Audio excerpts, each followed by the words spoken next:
ভূমি মালিকদেরকে অত্যন্ত সুখবর প্রদান করে ভূমি মন্ত্রণালয়ের সম্মানিত দায়িত্বশীল ভূমিমন্ত্রী জনাব নারায়ণ চন্দ্র বলেছেন, ভূমি মালিকদেরকে এবার জাতীয় পরিচয়পত্র প্রদান করা হবে।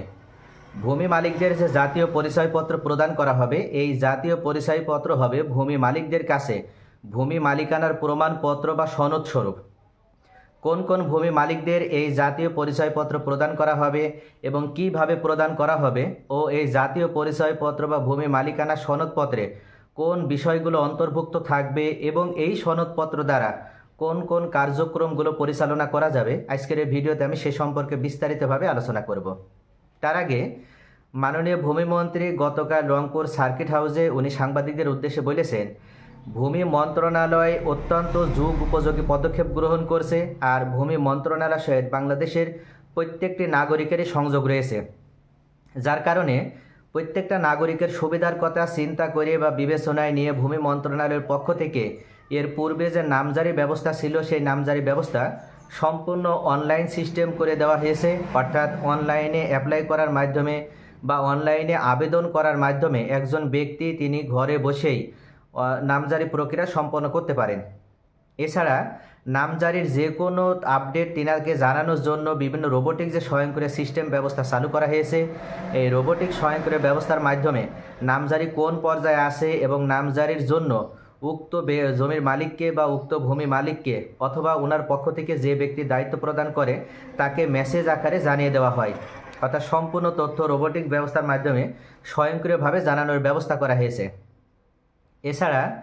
এর পূর্বে সাধারণত বাংলাদেশের প্রত্যেকটা মৌজার অন্তর্গত যে ভূমিগুলো আছে, যে ইউনিয়ন পরিষদে যে ভূমি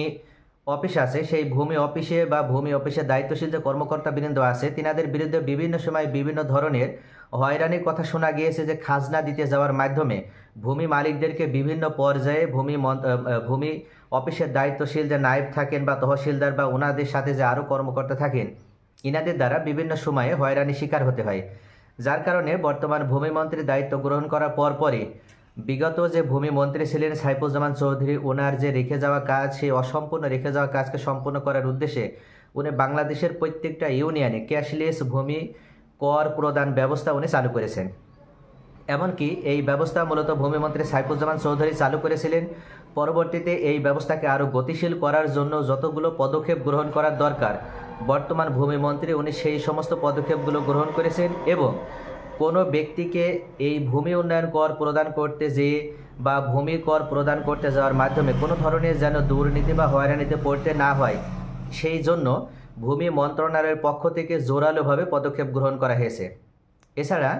নামজারি করার মাধ্যমে কোনো ব্যক্তিকে যেন কোনো ধরনের হয়রানি করা না হয় বা তার কাছ থেকে বাড়তি কোনো টাকা যেন না নেওয়া হয়, এছাড়া তাকে যেন কোনো ধরনের ভোগান্তিতে না ফেলা হয়, এই জন্য ভূমি মন্ত্রণালয়ের পক্ষ থেকে একটি কমিটি গঠন করা হয়েছে, যে কমিটির প্রধান হিসেবে বর্তমান ভূমি মন্ত্রী উনি আছেন এবং ওনার নেতৃত্বে ঝটিকা অভিযান পরিচালনা করা হচ্ছে বিভিন্ন এসিল্যান্ড অফিসে এবং এর মাধ্যমে সেখানে খতিয়ে দেখা হচ্ছে যে কোনো ধরনের দুর্নীতি সেখানে করা হচ্ছে কিনা। যদি কোনো ধরনের দুর্নীতির প্রমাণ পাওয়া যায় তাহলে সাথে সাথে উক্ত এসিল্যান্ড অফিসের দায়িত্বশীল কর্মকর্তাদের বিরুদ্ধে ব্যবস্থা গ্রহণ করা হচ্ছে। এমনকি যে কর্মকর্তা এ ধরনের হীনকর কাজের সাথে জড়িত থাকবে তার বিরুদ্ধে শাস্তির বিধানও আনা হয়েছে। এমনকি তাকে বদলির ব্যবস্থা বা তাকে চাকরি থেকে অব্যাহতি প্রদান করা হবে। তাহলে ভূমি মন্ত্রণালয়ের পক্ষ থেকে জনকল্যাণের জন্য বিভিন্ন সময়ে বিভিন্ন যে পদক্ষেপগুলো গ্রহণ করা হয়েছে, তারই পরিপ্রেক্ষিতে বর্তমানে জনগণকে জাতীয় পরিচয়পত্র প্রদান করা হবে, যে জাতীয় পরিচয়পত্র তার জন্য ভূমি মালিকানা সনদপত্র হিসেবে কাজ করবে। ভূমি মন্ত্রণালয়ের দায়িত্বশীল ভূমিমন্ত্রী আরও বলেছেন যে এখন থেকে কোনোভাবেই 3 ফসলি জমি এবং 2 ফসলি জমি নষ্ট করা যাবে না, কারণ ক্রমবর্ধমান যে জনসংখ্যার চাপ, এই জনসংখ্যাকে সাথে নিয়ে বা এই জনসংখ্যাকে বা এই জনগণকে খাদ্যের ব্যবস্থা করার জন্য বা খাদ্যের স্বয়ংসম্পন্ন একটি দেশ গড়ে তোলার জন্য বাংলাদেশে যে 3 ফসলি এবং 2 ফসলি জমি আছে, এই 3 ফসলি এবং 2 ফসলি জমি রক্ষা করতে হবে। এছাড়া ভূমিমন্ত্রী বলেন যে 1 ফসলি যে জমিগুলো আছে, সেই 1 ফসলি জমিতেও যদি কোনো ধরনের কোনো কার্যক্রম ব্যক্তি পর্যায়ে গ্রহণ করার ইচ্ছা থাকে বা শ্রেণী পরিবর্তনের কোনো ইচ্ছা থাকে, তাহলে সরকারের পক্ষ থেকে যে সমস্ত দায়িত্বশীল কর্মকর্তা আছে তাদের কাছ থেকে অনুমতি নেওয়ার মাধ্যমেই 1 ফসলি জমি শ্রেণী পরিবর্তন করা যাবে। ভূমিমন্ত্রী বলেন যে বর্তমানে যে ডিজিটাল যে জরিপ কার্যক্রম পরিচালনা করা হচ্ছে বা বাংলাদেশ ডিজিটাল সার্ভে চলমান রয়েছে, যেটাকে সংক্ষেপে বিডিএস জরিপ বলা হচ্ছে, এই বিডিএস জরিপের মাধ্যমে বা এই বিডিএস জরিপ চলাকালীন সময়ে ভূমি মালিকগণকে একটি করে ডিজিটাল খতিয়ান প্রদান করা হচ্ছে।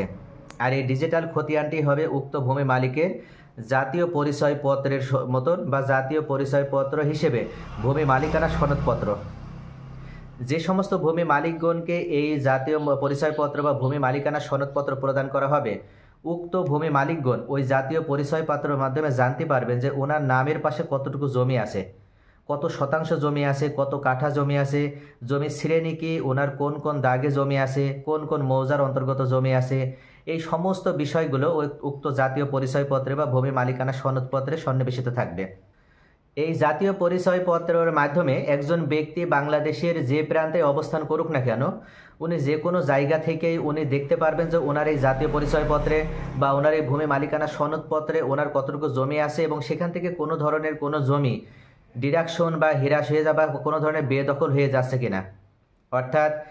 ডিজিটাল যে ম্যাপ ব্যবস্থা চালু করা হচ্ছে, এই ডিজিটাল ম্যাপের সাথে ডিজিটাল এই জাতীয় পরিচয়পত্র বা খতিয়ানের একটা কম্বিনেশন থাকবে, একটা সমন্বয় থাকবে, যার মাধ্যমে উনি পৃথিবীর যে কোনো প্রান্তে বসেই উনি এই খতিয়ানের মাধ্যমে ডিজিটাল ম্যাপের সাহায্যে উনি দেখতে পারবেন যে ওনার জমিতে কোনো ধরনের সেখানে ভূমিদস্যুতা তৈরি হচ্ছে কিনা বা কোনো ব্যক্তি সেখানে বেদখল বা জোর জবরদখলের চেষ্টা করছে কিনা।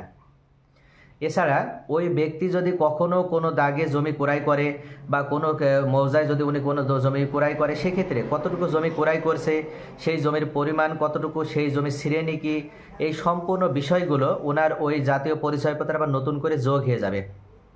আবার উনি যদি জমি বিক্রয় করে থাকে, সেক্ষেত্রে পরবর্তীতে ওনার যে জাতীয় পরিচয়পত্র বা ভূমি মালিকানা যে সনদপত্র আছে, সেই ভূমি মালিকানা সনদপত্র থেকে উনি যে পরিমাণ জমি বিক্রয় করবে সেই পরিমাণ জমি ওখান থেকে ডিডাকশন বা হ্রাস হয়ে যাবে। তাহলে ভিউয়ার্স, এই জাতীয় পরিচয়পত্র বা ভূমি মালিকানা যে সনদপত্র বা ল্যান্ড ওনারশিপ যে কার্ড প্রদান করা হবে, এই ল্যান্ড ওনারশিপ কার্ডকেই মূলত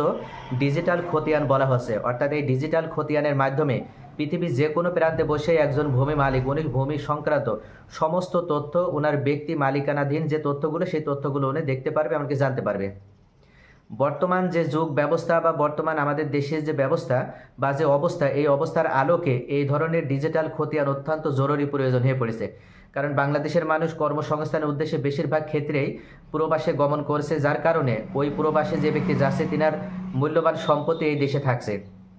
উনি প্রবাসে অবস্থান করার সময় অনেক সময় এ ধরনের ঘটনা ঘটছে, অর্থাৎ বিভিন্ন ভূমিদস্যু, সেটা পারিবারিক ভূমিদস্যু বা অর্থাৎ ওয়ারিশদের ভিতরে ভূমিদস্যু, এছাড়া বিভিন্ন জোর জবরদখলকারী বা ক্ষমতার অপব্যবহারকারীরা ওই ব্যক্তির জমি ভোগ দখল করে নিয়েছে বা জোর জবরদখলের মাধ্যমে অনেক সময় নিজের নামে রেকর্ড করে নেয়, এমনকি বা ফলস দলিল দেখানোর মাধ্যমে উনি ওই জমির মালিকানা জোরপূর্বক ভোগ দখল করতে থাকে। এ ধরনের কোনো ভূমিদস্যুতা বা কোনো ঘটনা আর ঘটবে না যদি ডিজিটাল খতিয়ান ব্যবস্থা চালু হয়ে যায়। আর ডিজিটাল খতিয়ান ব্যবস্থা চালু হলে একজন প্রবাসে বসেই দীর্ঘদিন উনি যদি দেশে নাও আসে, তাহলেও প্রবাসে বসে উনি ওনার জমির সম্পূর্ণ খোঁজখবর রাখতে পারবে, এমনকি প্রবাসে বসে উনি ওনার জমির খাজনা প্রদান করতে পারবে। এছাড়া উনি যদি মনে করে তাহলে প্রবাসে বসেই উনি ওনার জমি ক্রয় বিক্রয় করতে পারবে, কারণ সেখানে সম্পূর্ণ অনলাইন ব্যবস্থার মাধ্যমে এই বিষয়টা কিন্তু নিয়ন্ত্রণ করা হবে, যার কারণে কোনো ব্যক্তি আর অবৈধভাবে জমির মালিকানাও লাভ করতে পারবে না এবং জমির প্রকৃত মালিক জেনে তিনি পৃথিবীর যে কোনো প্রান্তে বসে ওনার জমির খোঁজ খবরও রাখতে পারবে, এমনকি ওনার জমি ক্রয় বিক্রয় উনি অংশগ্রহণ করতে পারবে। তাহলে ভিউয়ার্স, আপনারা বুঝতে পারছেন যে ডিজিটাল যে খতিয়ান ব্যবস্থা, এই বিডিএস সার্ভে বা বাংলাদেশ ডিজিটাল সার্ভে শেষ হলেই বা ডিজিটাল সার্ভে যখন যে অঞ্চলে পরিচালিত হচ্ছে, সেই অঞ্চলে ভূমি মালিকগণকে এ ধরনের ডিজিটাল খতিয়ান প্রদান করা হচ্ছে। আগেকার যে অ্যানালগ খতিয়ান প্রদান করা হতো, সেই অ্যানালগ খতিয়ান এখন আর কোনো মালিকগণকে প্রদান করা হবে না। এখন থেকে প্রত্যেকটা ভূমি মালিকগণকে এই ডিজিটাল খতিয়ান প্রদান করা হবে, যে ডিজিটাল খতিয়ান নেওয়ার মাধ্যমে বা ডিজিটাল খতিয়ান গ্রহণ করার মাধ্যমে একজন ভূমি মালিক উনি পৃথিবীর যে কোনো প্রান্তে বসেই উনি দেখতে পারবে যে ওনার নামের পাশে কতটুকু জমি আছে এবং কোন জমির কোন দাগ, কোন শ্রেণী, এছাড়া ওনার জমিতে কি আছে, কোন প্রপার্টি তৈরি করা হয়েছে, সেখান থেকে উনি কতটুকু বিক্রয় করছে, আবার উনি নতুন করে কতটুকু জমি ক্রয় করলো, সম্পূর্ণ বিষয় সুন্দর করে সেখানে নির্দিষ্টভাবে উল্লেখ করা থাকবে। এছাড়া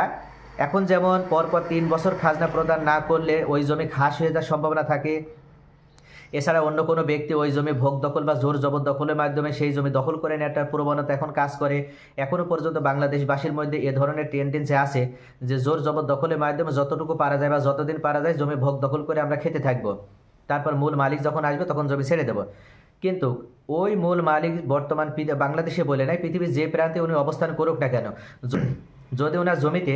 এ ধরনের কোনো ধরনের ভূমিদস্যুতা তৈরি হয় বা ভূমিদস্যুতা তৈরি হওয়ার কোনো ধরনের সম্ভাবনা উনি দেখতে পায়, সেক্ষেত্রে উনি পৃথিবীর যে কোনো প্রান্তে বসেই ভূমি মন্ত্রণালয়কে অবহিতকরণের মাধ্যমে উনি ওনার জমি সেভ করতে পারবে এবং ওনার জমি উনি পৃথিবীর যে কোনো প্রান্তে বসেই কন্ট্রোল বা নিয়ন্ত্রণ করতে পারবে। তাহলে ভিউয়ার্স, অত্যন্ত যুগ উপযোগী একটা পদক্ষেপ গ্রহণ করেছে ভূমি মন্ত্রণালয়ের বর্তমান দায়িত্বশীল ভূমিমন্ত্রী জনাব নারায়ণ চন্দ্র। আমরা আশা করি যে 2026 সালের ভিতরে যে প্রকল্পের আওতায় 6টি জেলাতে ডিজিটাল ভূমি জরিপ পরিচালনা করা হচ্ছে, এই ডিজিটাল ভূমি জরিপ অত্যন্ত সফলতার সাথে শেষ হবে এবং সফলতার সাথে শেষ হওয়ার সাথে সাথে বাংলাদেশের অন্যান্য জেলাগুলোতে একযোগে বিডিএস জরিপের কার্যক্রম শুরু হবে। আজকের পর্ব এ পর্যন্তই, পরবর্তী পর্বে আবার দেখা হবে। সে পর্যন্ত সকলে ভালো থাকেন। আসসালামু আলাইকুম।